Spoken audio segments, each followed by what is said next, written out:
evening, everyone, and welcome to another episode of Raising Bulls, brought to you by the Beautiful Game Network and Roughneck Scarves. We are the only podcast dedicated to the New York Red Bulls 2 of USL Championship.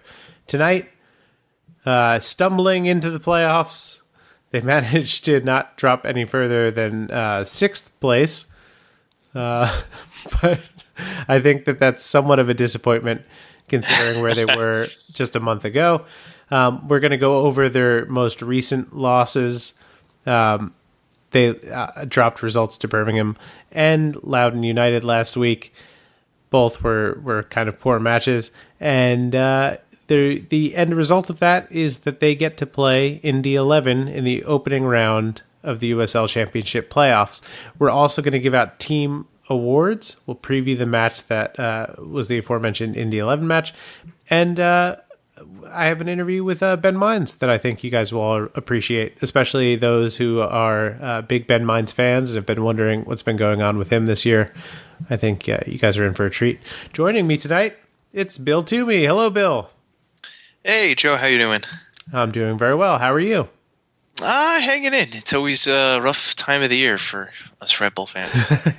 Yes, it is definitely a rough time of year for Red Bull fans. There is a huge relief that I don't need to talk about the first team for a while.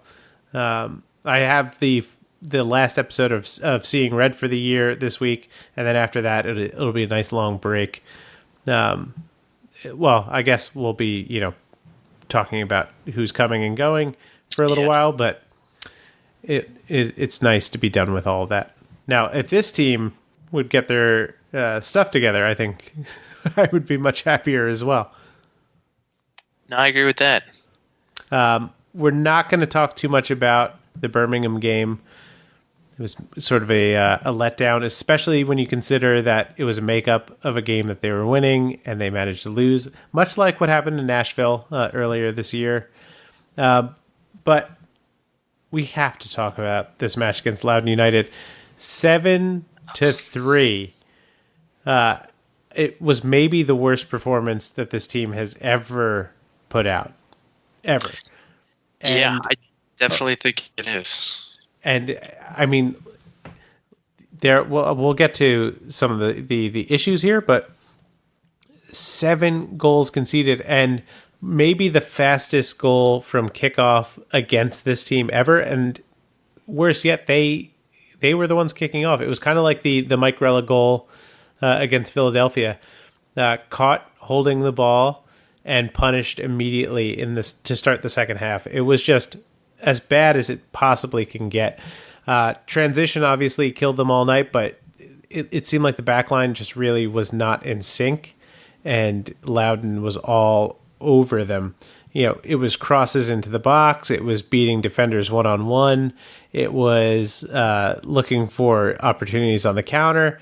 And Red Bulls 2 had so many chances against Loudon, but just could not capitalize. 2 missed PKs in this one by Vincent Bezecourt, one by Matthias Jorgensen. Jorgensen's was off the crossbar. Bezecourt's was just a softly taken shot that was easily saved. And I mean, it was just a bad night. I think the lone bright spot was Omar Sow had a beautiful goal to kind of end the match. Amarildo sets it up with a nice dribble and then pass to Omar. But at that point, it's really just a consolation goal. When you look at the 2 missed PKs, maybe this one ends 7-5. But if you score 5 goals in a match and you are not going to win, that is a big problem. And it's a big problem heading into the playoffs. Yeah, it's something that you definitely don't want to see, especially in the last game of the regular season where, the whole defensive unit kind of just looked like they were just distraught and not with it and just watching the game go by. And that's definitely not a place where you want to be heading into a playoff game that's not even on your home turf. Right. And we talked a little bit about the difficulty of getting points on the road. 6-8-3, it doesn't sound that bad, but when you consider how well they started on the road this season and how poorly they finished, yes, they were playing far more difficult teams. But over their last 3 away matches, let's see, is it 9? What did they give up against Birmingham? Was it 3? No, just two. Two. Two. So 11 goals against, 4 goals scored, 3 straight losses. And, go back to even that Louisville City and the St. Louis matches before that, 5-3 and 2-0. This was just about as bad as it could possibly get. And again, you consider how well they did earlier in the year on the road, and it was just a real big letdown. And it seemingly all started after that 1-0 loss to Indy 11 back on September 4th. This was, it was just a tough night.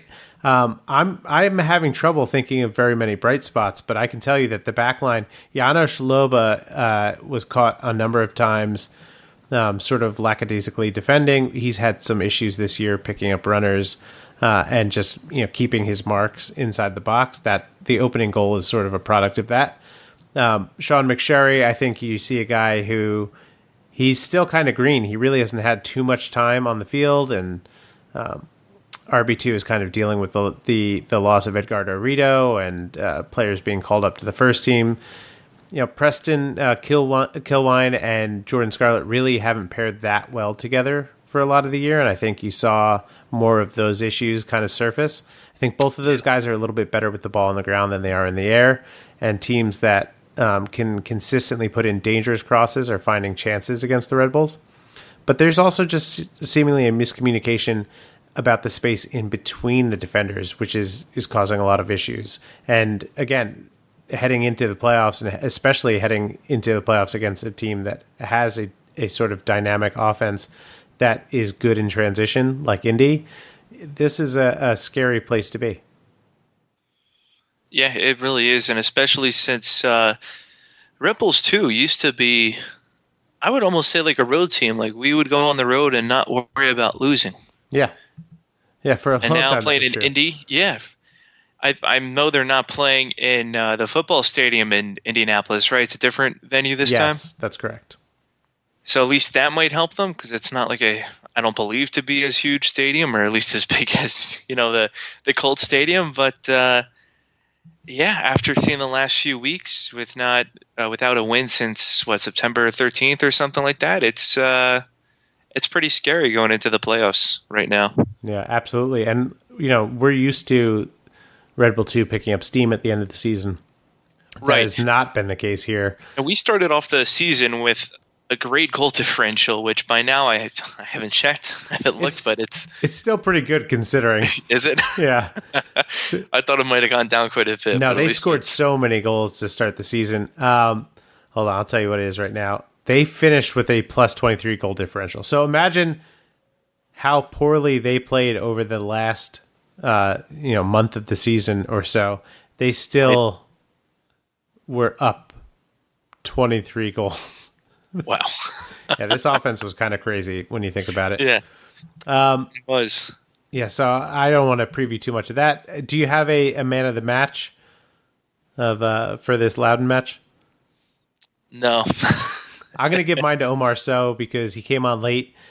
Even with the result way out of reach, he still put in a really great effort, and his goal was so nice. And it's kind of one of those things where you see him putting in that effort time and again. Maybe give him the start if you're not really sure who to play up top. I know he's young, I know he's inexperienced, but maybe he's the guy who gives you that kind of spark that you really desperately need in the playoffs. And he definitely has a nose for goal. This is his second since coming on. So congrats, Omar. So we do have the interview with Ben Mines coming up, but before that, I think we should give out some team awards. I had wanted originally the plan for this episode, Bill, which you're aware of, but listener, you are not, is I was going to have Anthony and Joe join us, but both of them were unavailable. So it's just me and you. I like you, Bill. So don't. I like you, Joe. I'm glad that you show up. Joe and Anthony. Shame. No Shame. I know your name. Most of the time, I think. Anyway, we're going to give out Offensive Player of the Year, Defensive Player of the Year, Most Improved, and Newcomer of the Year. So let's start with Offensive Player of the Year. Who do you have? I'm going to pick Tom Barlow, even though he's kind of the member of the first team now. Okay. I think that's a valid pick. It would have been a lot more valid if we were talking about this in July. Because, yeah, he moved to the first team. Hasn't had a lot of chances back with Red Bull 2, but also hasn't really done much when he's come down. I'm giving mine to the man, the myth, the legend, Jared Stroud. 20 goals, 22 assists lifetime, I think, for Mr. Stroud. He finally equaled the single season record for goals scored. Just a fantastic year from him. I wish that maybe it ended a little bit better because the work that he was putting in was so fantastic, but got to give it to him. Okay, defensive player of the year. Defensive player of the year, for me, it's hard. I was almost thinking Sean Nealis. What are you thinking? Sean Nealis is a good pick. When he was down with the 2 team, they were far better. I think one of the benefits of the first team going out of the playoffs is guys like Reese Buckmaster and Sean Nealis can potentially be back with Red Bull 2 and contribute in the postseason. I also think about guys like Omir and what's his face? Why can't I think of his name? Oh, man. Kyle Duncan. Oh, well, Duncan, I don't think he'll be back from his injury. But having Omir and Reese and Sean Nealis, I think, will definitely pay dividends. And Tom, if Tom comes down and play. To play, rather. Okay, I didn't say who mine was for defensive. I'm going to give it to Evan Loro. I thought he had his best season as a member of the Red Bulls too, despite the fact that he still gave up a fair number of goals. I think he's showing year-over-year improvement, which is the most important thing for him. And, it's making more and more people say that maybe he deserves a chance with the first team as at least the understudy. Moving on. I thought you were going on to most improved. Well, I was. I thought that maybe you'd have a comment about that, but no. Well, actually, I was going to say that Evan Loro was my pick for most improved, based upon everything you said, where we've just kind of watched him develop, and he's gone a lot better throughout each season. He's really kind of stepped up, and he's definitely been a great keeper. This is going to probably be my most controversial pick because of how poor the defense has played of late. But I'm going to give most improved to Jordan Scarlett.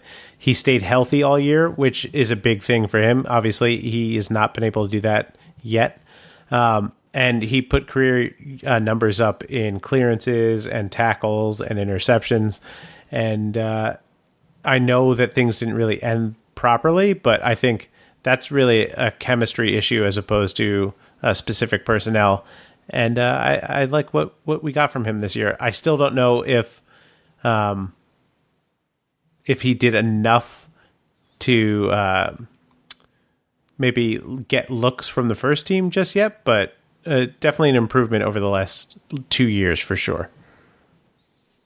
Yeah, I don't think he's going to get looks for the first team yet, but we definitely need him next season. It'll be interesting. Interesting to see what happens. It's weird when you have a guy that's been on the team for this long for Red Bull 2. Right. And newcomer of the year. Jorgensen? Okay, that's Jorgensen, Bill. Jorgensen. Man, I always say his name wrong. My bad. Jorgensen. It's all right. Everyone says Jorgensen. The only reason that I say Jorgensen is because he told me that. And if that is an elaborate prank, that's an amazing one. Good job. It is. I'm going to give newcomer of the year to Edgardo Rito. I thought at times he was one of the best players on the field, especially going forward for Red Bull 2. And he added a dimension to their attack that I think was sorely missing over the last 2 seasons as well. It's a good pick. All right. So those are our Mount Rushmore picks for Red Bull 2 this year. Jared Stroud, Evan Loro, Jordan Scarlett, and Edgardo Rito for me. And again, your rundown? Offensive player, Tom Barlow, followed by defensive, Sean Nealis, Evan Loro for most improved, and newcomer is Jorgensen. I did it again. Right away. Jeez, Bill. So congrats, guys. We're going to take a break now. When we come back, you'll get to hear my interview with Ben Mines, so stick around.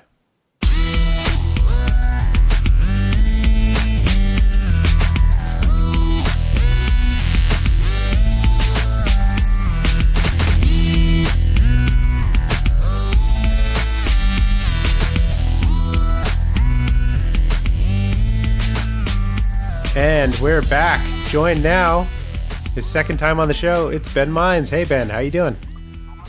I'm good, Joe. How are you? I'm doing very well. Thank you so much for doing the show. Yeah, of course. It's a bit of deja vu. I know we go through that before we start, but I always do it again once we start rolling. So talk to us a little bit about the end of the season. I think a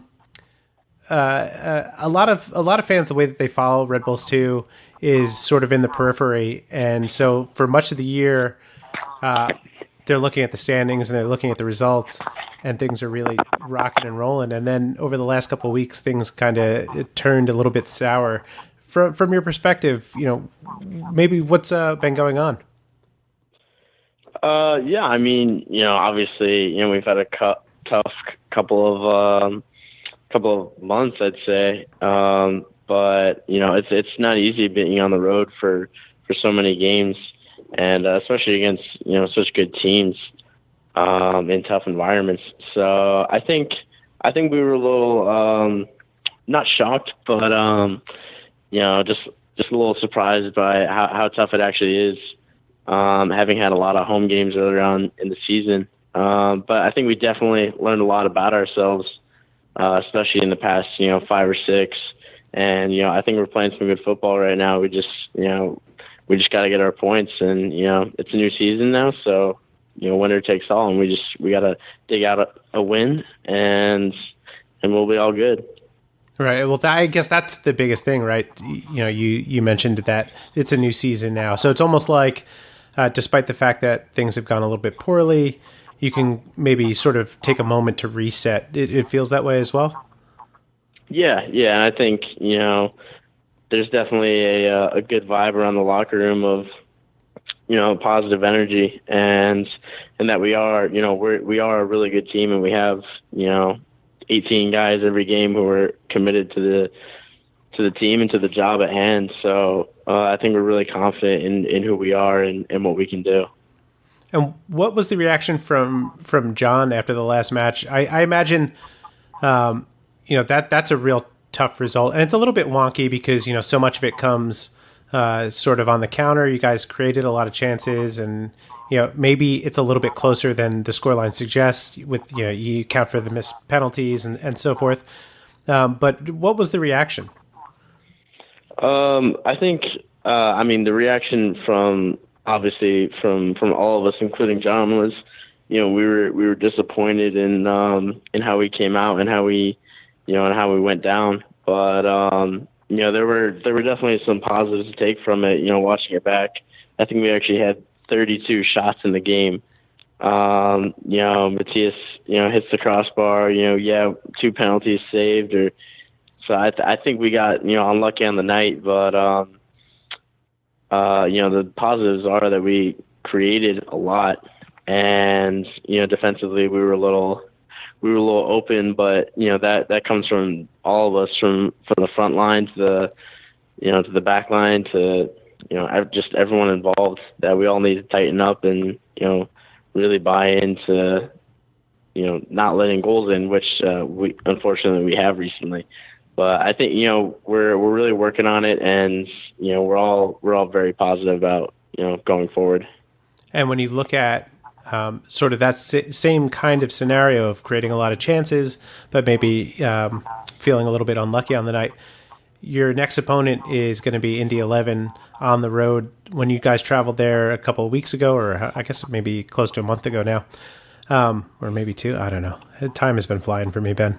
I think it was about a month and a half ago, yeah. Last time there, it was a very similar story. So many chances, but you don't put them away, and then they sort of nab one at the death.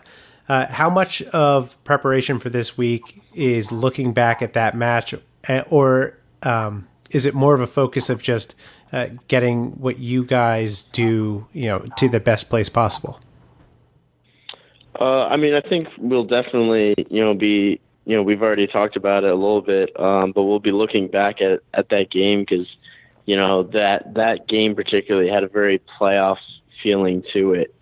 And 2 teams who, at the time we were both, I think, first and second, or maybe second and third.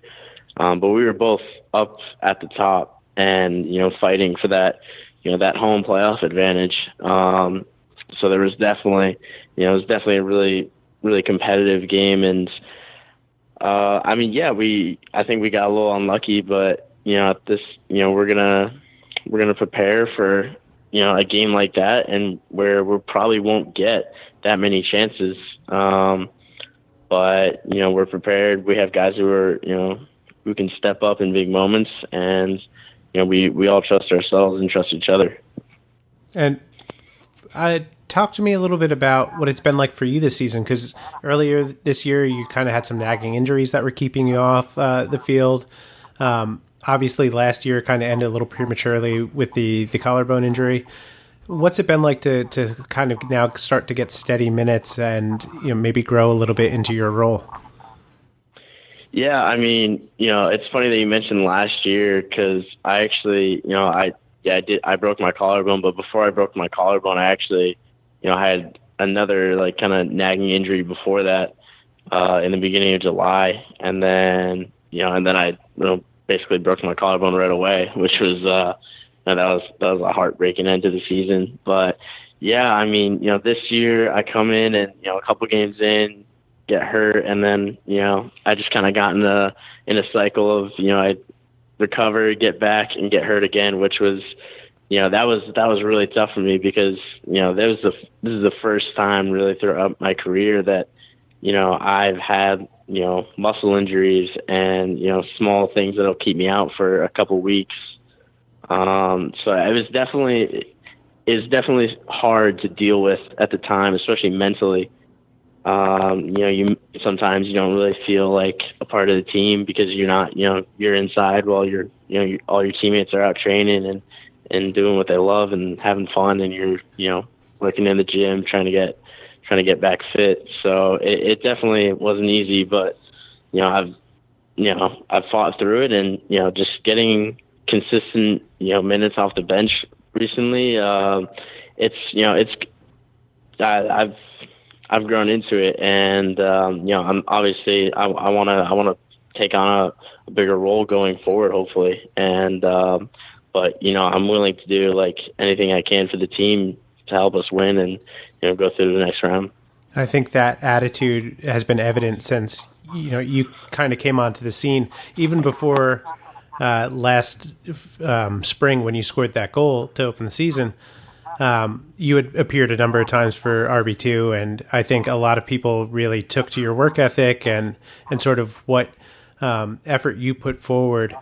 And that in turn raised expectations around you, who, by all accounts are still very young and transitioning to sort of a pro life. Did those expectations weigh on you at all, or have you been able to sort of focus on the day to day? I don't think I really pay attention to anyone else's expectations of me. But I do set a high standard for myself.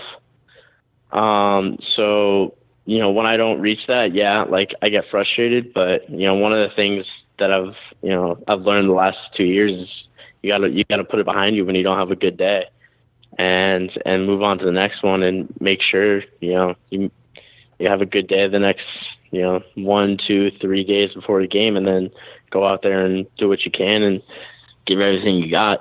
So I kind of just lost where I was going. But it's all right. But no, I think I've set a high expectation for myself, and obviously getting injured, it puts a little cloud over that. But when you work to get past that, and especially recently, I've been setting the bar high for myself, especially in training, and I think it's helping me grow as a player. With the playoffs coming now, and I think again, not to focus too much on expectations, but the way that the team had set themselves up by I guess the end of August, I think many fans were thinking championship or bust at that point. But being on the inside and knowing that results are obviously not necessarily the most important part of what work is happening at Red Bull 2, What would you label a success for this season? Does the team need to make a deep playoff run? Is there enough growth around the group to feel like what work has gone in has been successful enough? Or is it a championship from the inside as well? I mean, I think we've had a good year, and we've had a lot of success. But I think we would all be pretty disappointed if we didn't go out and win a championship, because we know that that's the quality we have in our team, in our club, and we've been talking about that since day one.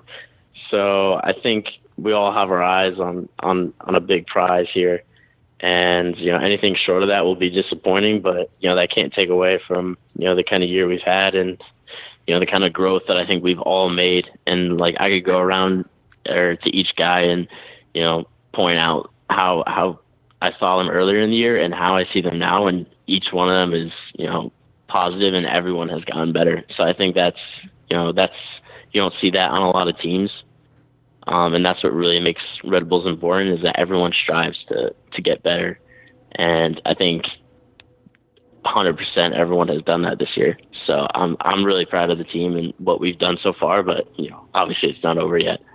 It sounds so funny. Not necessarily that message, but in talking to you, you're very composed. You have a lot of leadership qualities, and yet you're still such a young guy. And I think that that's one of my favorite parts of talking to Red Bull 2 players, is that you could be a sort of savvy veteran at such a young age in a very young group. It's very interesting. Yeah, I mean, we definitely have a unique environment here, and I mean, you have I've been playing with Red Bull 2 since I was 16. I feel like I've been here for ages, but yeah, like, even I have to remind myself sometimes that I'm still a young guy. But definitely we have a lot of guys on our team who are we may not be very old or necessarily experienced, but we have a lot of guys who are leaders and willing to step up. So it's very unique. Ben, this has been fantastic. Before I let you go, I have to subject you to the 2.0 version of the lightning round, if you're ready. Go for it. Okay. What is the title of your autobiography? That's a hypothetical question? Yeah. No, you're not writing an autobiography now, are you? You're too young for that. No. I thought I was that confused me a little bit just for a second, but a journey to success. Okay, all right, I like that. If you could steal credit for any great piece of art, be it a song, a film, a painting, a book, what would it be? I think the Lord of the Rings trilogy. I think that is an absolute masterpiece. And I think that you would make a lot of money. Yeah, that too. Okay, you're on death row. What is your final meal?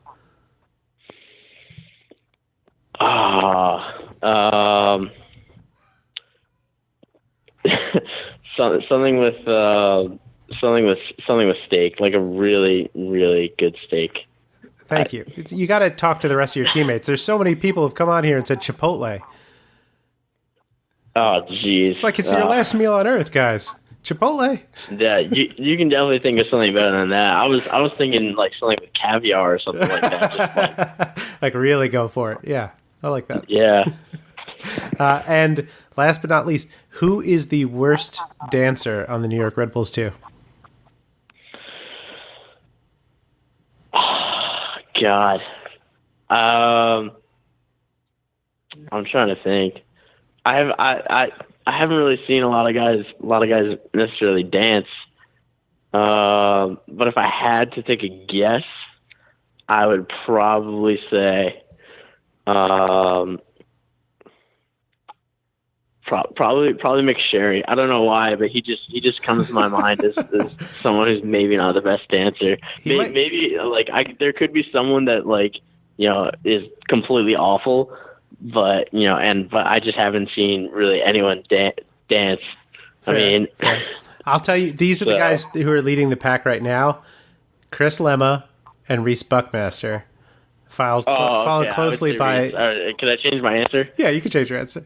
Yeah, I would say Reese. Oh, that puts him firmly in the lead for worst dancer coming down the stretch. I like it. Ben, thank you so Poor much. guy, man.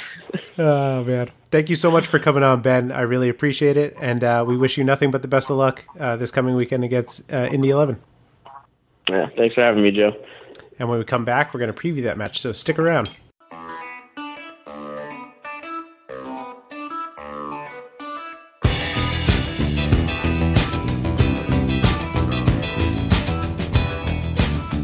And we're back, previewing hopefully the first playoff match of this offseason. I don't know what I'm saying. The first playoff match of 2019. Hopefully they'll continue on, but this is going to be a tough row. No, I don't know what I'm saying, Bill. I don't know who I am. Tough road ahead. If they make it through this. It is a tough road ahead, but specifically, this is a tough row to hoe because they are going up against Indy 11, 13-0-4 at home. This game will not be played at Lucas Oil Stadium. I forget the venue. Hopefully, it'll say here in the match preview, Michael Carroll Stadium. Yeah, so I don't know if this is a net positive or negative for them. I know nothing about that stadium. It's much smaller. I just looked it up online. So rather than having 50, 60,000 people in a huge stadium, which they wouldn't have them anyway, but just a huge stadium that's more or less almost looks a little bit like Montclair in a way with bleachers on the ends and way far back from the field, it seems like. Yeah. Track and field. There's a track stadium. field. Yeah.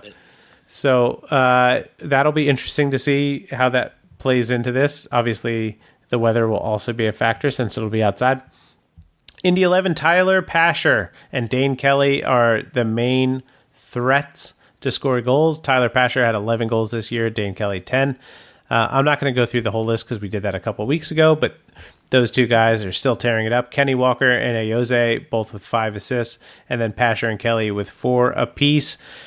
We know what they're capable of. We know Evan Newton on his day is a fantastic goalkeeper. He's got 9 clean sheets on the year. Again, they are 13-0-4 at home. They didn't finish the best in a similar way that the Red Bulls 2 did not. They should have probably ended up in first place. They had so many games in hand, but their sort of death march through September, which we kept talking about, and they need to get results, they just dropped so many throughout that whole process. Over the last few weeks of the season, starting, let's see, September 4th, that win over the Red Bulls, they lost to Charleston, they beat Ottawa, they beat Bethlehem, they lost to Birmingham, they lost to Atlanta, they lost to Pittsburgh, they lost to Ottawa, they beat Memphis, tied the Rowdies, beat Swope Park. So they came on a little bit right there at the end, but they had so many games in a row. We talked to Brian Cook a couple of weeks ago about their depth being tested, and it absolutely was, and it showed that there are definitely issues, especially defensively, in the Indy 11 camp, but none of that matters now because it's playoff time. They've been off since Wednesday, October 16th. They've got a full 10 days of rest heading into this one. We know what they're capable of. We know they like to sit back, they like to defend, they like to keep things tight, and they like to hit on the break, and they did so successfully against the Red Bulls 2 last time out, where they scored a goal very, very late after the Red Bulls just missed chance after chance after chance in that match, and they were able to walk out of there 1-0 winners. Bill, I'm curious, what do you think we're going to see in this one? I think Rebels 2 are kind of going to shift gears and get in the playoff mode, and they're going to go out and they're going to be hungry for the win.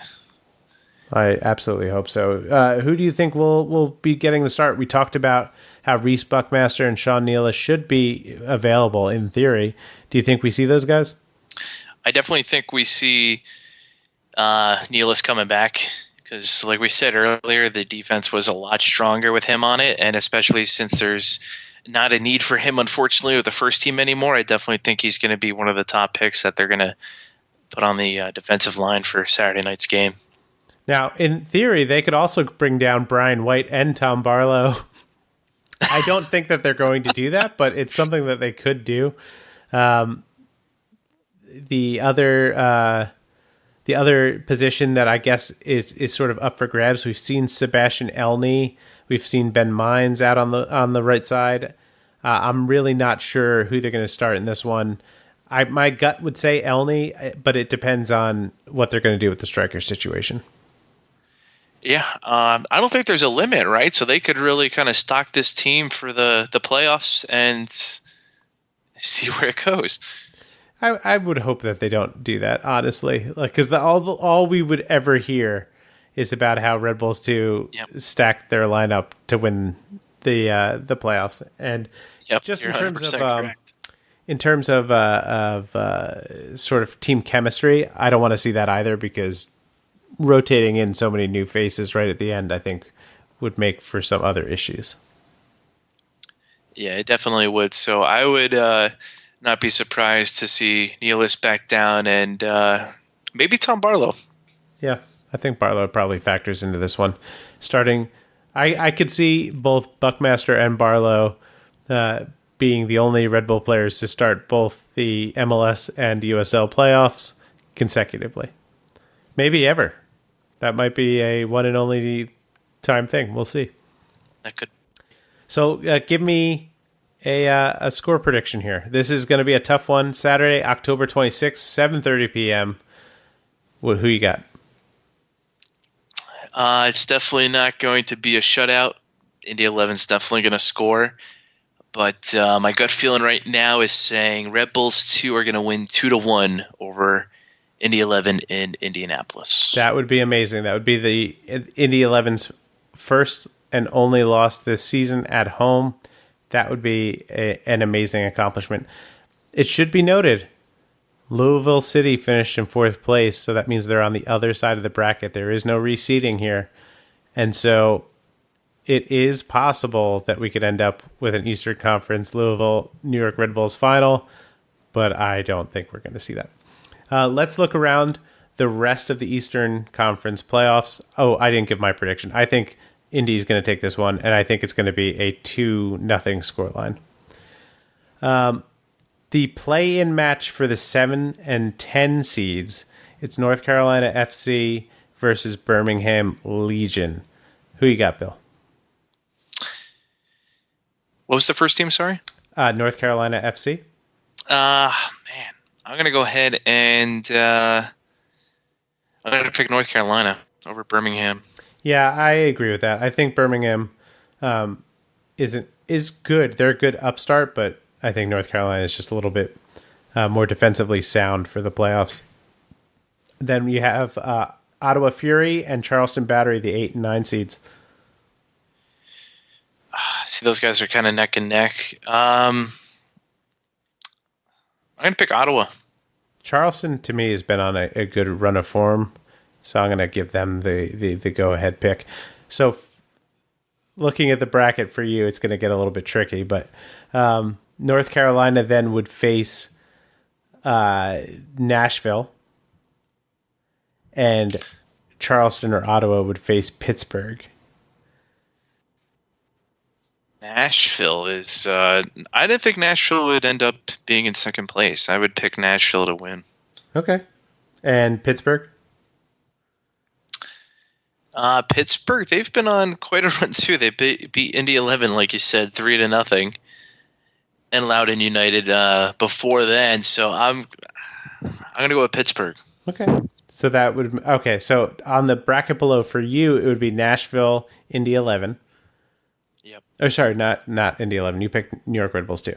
Nashville versus New York Red Bulls 2, which would be played in Nashville. Oh, man.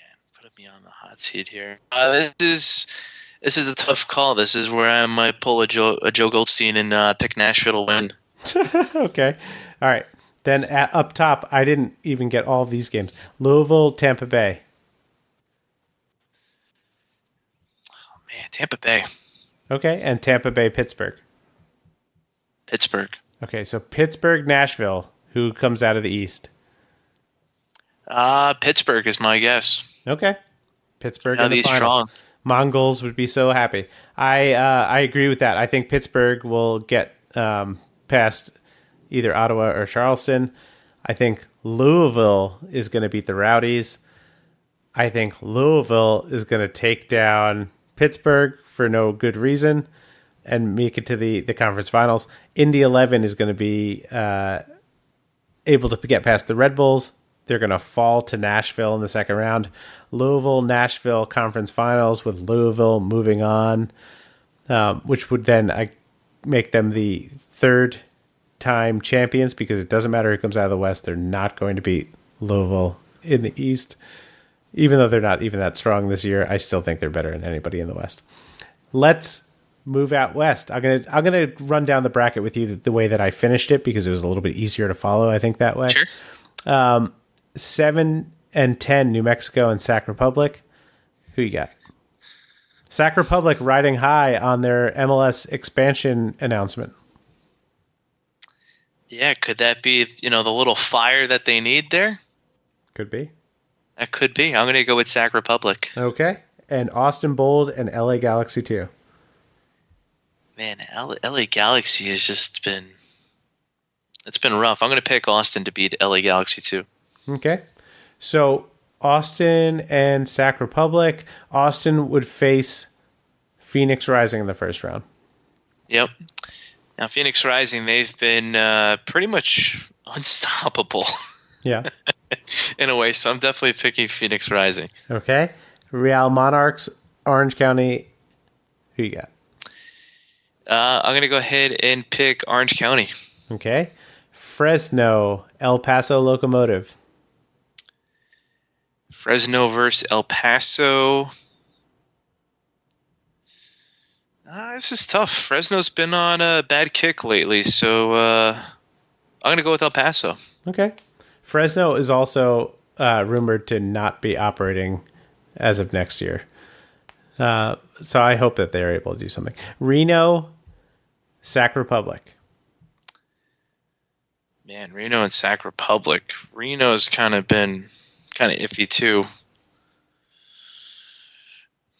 Although somehow they're in second place. I'm going to pick Reno. Okay.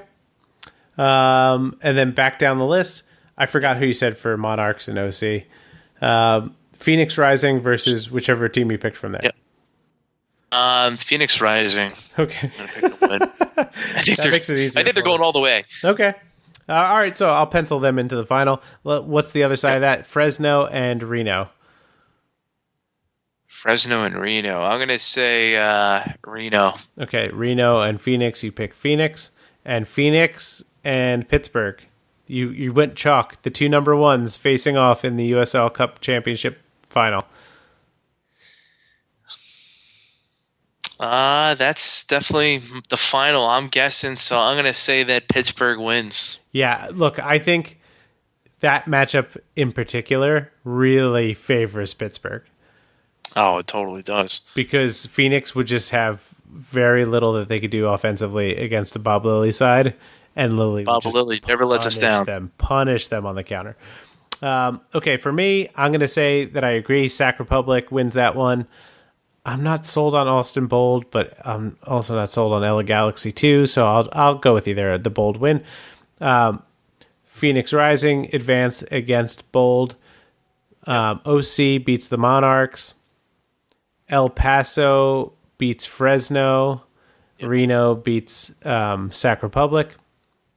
And El Paso. Up top, Phoenix gets through against Orange County, and I agree that they will beat whoever's in the final, the conference final, rather. And they lose to Louisville City, who's going to be a 3-time champion. I'm picking it this year. Louisville City wins the East. They're going to beat Phoenix Rising in the final. You heard it here first, folks. That's it for us today. I don't think we have anything else that we need to talk about. We got our predictions in for not just this game, but all of the playoffs. It'll be interesting to see if we have another regular show next week or if it's just going to be a season recap. Either way, I'm going to try to get the OG crew involved. Bill, are you good for next week? I'm going to make I'm you say good. it now on the podcast. Okay, good. It's on record. I'm good. Boom. You heard it here, folks. You can follow us on Twitter. I'm at _Joe Goldstein. I'm at Bill TNJ. And if you want to follow the show, and we hope you do, we are at Raising Bull Cast. That's one bull, Raising Bull Cast. And of course, that's on Twitter. You can find us at facebook.com/raisingbulls. You can go to raisingbulls.com, where we post all of our episodes. You can even send us questions there to questions@raisingbulls.com. That's questions@raisingbulls.com. Now, I didn't check this week, but it's been a while. Or if you have a message for Anthony, since he might be coming back, to next week's show. Well, there's no way he listens, so I could say anything now about Anthony. Any hate mail is fine. Yeah. Oh, yeah. Oh, look, if you want to send any of us hate mail, I think that is totally fine. As long as it is not a personal attack, Yep. you just don't like my takes, I'm totally fine with that. Go for it. Let's see. Okay. You helped me stall for that, but then I didn't stall long enough. I got too busy talking. Let's see if we have any emails to go through here. Ba-ba-da-bop. Nope. Nobody sends us emails. You never send us your emails. You never give us your consternations. And in the middle of your hesitations, I break down. We're on iTunes, Stitcher, Google Play, and Spotify. Find us, rate us, review us. It helps with the algorithm, and it helps push our show up whatever list that it might be on. I imagine we are the top-rated New York Red Bulls 2 podcast. Boom. Come at me. I could say Boom, things there like it that. is. We're part of the Beautiful Game Network at bgn.fm. They're covering MLS, USL, Premier League, NWSL, and so much more. Great shows that cover USL, not just the league, but across the league and different teams. The USL show, Backyard Footy, The Last Line, Bethlehem Blast Furnace, Birmingham Backline, Back Chat, Seriously Loco, Foxtrot Pod, Sock Takes, The Other Football Podcast, 901 Soccer Pod, and Speedway Soccer, and so much more. Lots of great podcasts, lots of great written content. Find them, guys. Go there. You want to follow USL? Go to bgn.fm. That's the Beautiful Game Network. And last but not least, I want to thank our sponsor, Roughneck Scarves, the official scarf supplier of MLS, USL, and US Soccer. If you want custom scarves, you can get your custom scarves for your group or team at roughneckscarves.com. For myself, for Mr. Bill Toomey, and Mr. Ben Mines, thank you very much, and have a great night.